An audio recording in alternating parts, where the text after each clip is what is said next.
នេះជឿទេថាកោះដែលគ្រប់ដណ្ដប់ដោយទឹកកក 80% និងមានមនុស្សរស់នៅត្រឹមតែ 50,000 នាក់ជាងអាចមានតម្លៃដល់ទៅរាប់ពាន់លានដុល្លារ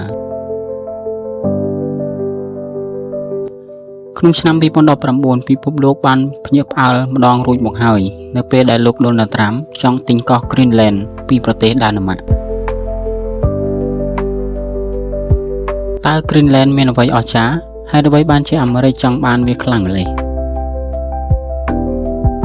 ថ្ងៃនេះយើងនឹងបកស្រាយអំពីអាថ៌កំបាំងទាំងនេះទាំងអស់គ្នា Greenland គឺជាកោះធំបំផុតនៅលើលោកបើទោះបីជាមើលទៅត្រជាក់និងឯកោបន្តិចក៏ពិតមែនក៏ប៉ុន្តែនៅក្រោមស្រទាប់ទឹកកកកម្រាស់ 3 គីឡូម៉ែត្រនោះគឺជាកំណប់ទ្រព្យមហាសាល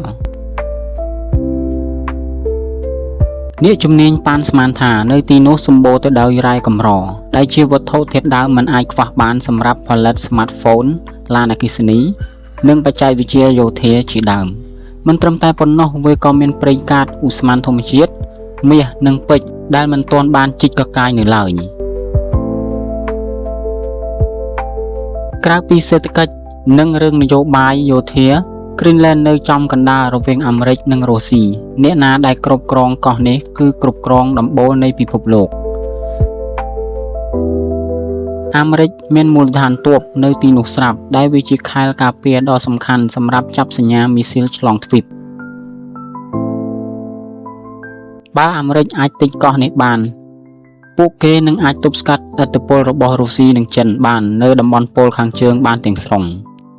រឿងដែលគួរឲ្យព្រួយបារម្ភគឺការកើនឡើងកម្ដៅផែនដីក៏ប៉ុន្តែសម្រាប់មហាអំណាចវាគឺជាឱកាសនៅពេលដែលទឹកកករលាយវានឹងបង្កើតឲ្យមានផ្លូវនាវាចរថ្មី